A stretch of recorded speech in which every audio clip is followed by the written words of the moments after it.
Hi and hello, watch fans, and welcome to Chronopolis Radio. Of the 20 episodes you're going to hear during the week of the first debut of Chronopolis, this is a very special episode, a bonus episode, because we have the founders of Chronopolis on the mic. Welcome, Lorenzo. Welcome, Maxime. How are you?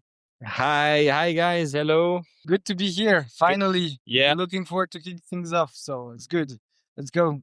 So while this episode will air, we're on the road, we're rocking, we're having fun, after hours, pre-breakfast meetings, rock and rolling. While we recorded this is before the show happened. We had all 20 brands on the mic.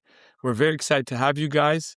It begs the question, what made you guys go cuckoo so much to make another show during the most important watch week of the year? That's a good question. I would say, first of all, the first edition is not out yet. So we just finger cross and hope that everything's going to go well. But yeah, I think it's really, the project really relates back to our connection with the brands that participate into Chronopolis.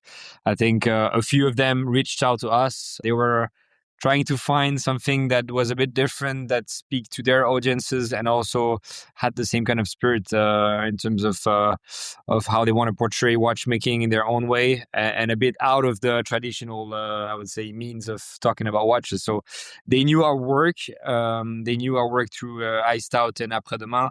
And they asked us to kind of organize and conceptualize a new show. So it was a tough bet at the beginning, and now we're really happy that we started this journey with these 20 brands.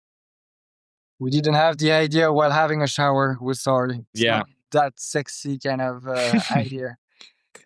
You know that what really stood out to me in these 20 recordings, besides this one, which is the 21st, is almost every single one, brand and participant, mentioned both you gentlemen and the teams. They gave a shout out to Apres Demain. They gave a shout out to Iced Out, and all about the vibes and the good vibes and the energy. Maybe for our dear listeners that don't know, maybe bridge Apres Demain to Iced Out. Some of the real-time show community, and the most of them know Iced Out because of Scarlett Baker, our dear mutual friend. Yeah. So shout out to Scarls. Shout out to Scarlett. Definitely. Just give us an intro. What these two brands are, and how that led up to the brand Chronopolis. Yeah. So basically, Iced Out is how we actually started and kicked things off with Lorenzo. That's actually how we decided to do something together. We've been working in the industry for a while now, and we actually worked on watches and culture for the FHH. That's how we met. And I think we have the willingness to keep to push and to try to reach new audience and new ways of communicating about watches. So that's why we decided to do Iced Out. And basically, while we did it, the audience and everybody in the industry was quite excited to have a new player, someone that was trying to push a little bit. So it ended up being with like a few projects that came our way. And Apres Demain is actually the agency that we run with Lorenzo. We are now 6. And that is basically all the work that we do in a white label brand for brands. It has to be related to watches, but Apres Demain is basically the agency that we run, and Iced Out is the magazine and the community that we created with Lorenzo. Talking about Chronopolis Radio, fun fact, Iced Out has a very cool podcast episode out. So for our dear listeners, it's a little sidestep from both our podcast here on Chronopolis Radio and the Real-Time Show. A very cool episode where you guys jam together with Scarlett and Pierre Biver. So I highly recommend that. You guys came up with this idea, inaugural event Geneva. Is the roadmap to do more cities if this is a success? That was part of the discussion. Of course, we need to nail the first edition before looking internationally. But I would say, the concept could definitely work outside of Geneva. But first, it was important to be in Geneva, because actually similar concepts are already existing in a few cities across the world, London, New York, for example. But the crazy part was that in Geneva, the city of watchmaking, there was no similar concept, I would say. So we wanted to do something a bit different. The idea is not to be in opposition to the other fair and salon. I think it's like Iced Out. It's just proposing another way. Doesn't mean the traditional way is wrong. It's like there's room for another way of about talking watches and connect with the next generation, but also older generation that sometimes feels a bit ostracized and not really welcome in the industry. And that was part of our work through Iced Out with Maxime, and as well in all our projects, trying to bridge the gap between generations and also kick the door open, I would say, to a wider audience. I really do think you have kicked the door open to something quite exciting here, because somehow, because of the way you've approached it and the way you've collaborated directly with brands in the creation of the Chronopolis concept, you've ended up with something that feels like a brand in itself, something that, like Alain mentioned, could be picked up and dropped in different cities around the world quite easily.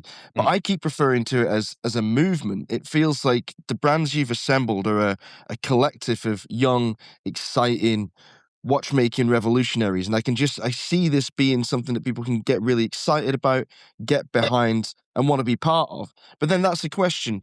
I'm sure loads of brands will want to be part of what you've created here and what you're building. But do you think at some point you'll have to put a cap on it, or there'll have to be some crazy criteria to become part of the Chronopolis crew, or will anyone be welcome? Well, I think in terms of it almost feels a brand. I think it was something that we really wanted to do because for us, those kind of events needs to be open to the public. So we wanted to create an experience for people to be excited about it, for also people to foster around the idea of creating something new. And then we also wanted this brand to be subtle in a way, so brands within it can express themselves. So that was the challenge that we had, and hopefully we nailed it. And then to your question, I think that this year, I mean, all the brands that trusted us are, for us, the first members of the Chronopolis crew. So we'll always rock with them. I think that's the idea. And then in terms of how we're going to grow, we need to see how the first one goes, and then we'll see. But I think that the first people that have believed in this, we will do everything to please them, to do something that's exciting. And then how it will grow will really depends on how, and how that play out. Exactly. It's a bit of a challenge already, because a lot of brands reached out to us as we launched and announced the Chronopolis event. A lot of brands reached out. Now, after the success, if it's a success for the first edition, now we'll have to find a way to make sure that we keep the spirit alive. So that was really important. The 20 brands, I know it's a word that is overly used in the industry, but it feels like a family. They're all there because they knew us, or they knew other brands that joined in, and we all have the same spirit, and we want to keep the spirit alive. So just accepting all the brands out there is also a dangerous way to become to narrow down the storytelling and make it less impactful. So we need to find a sweet spot, because we don't want to be exclusive and just an exclusive club of brands. I think it's more a question of spirit. If the spirit is there, whatever the price point, whatever the number of customers and the number of watches you produce, it's not about this nor the design as well. We have so many different design brands. The idea is just the spirit is the most important part of the project, and that's actually how we run Iced Out as well.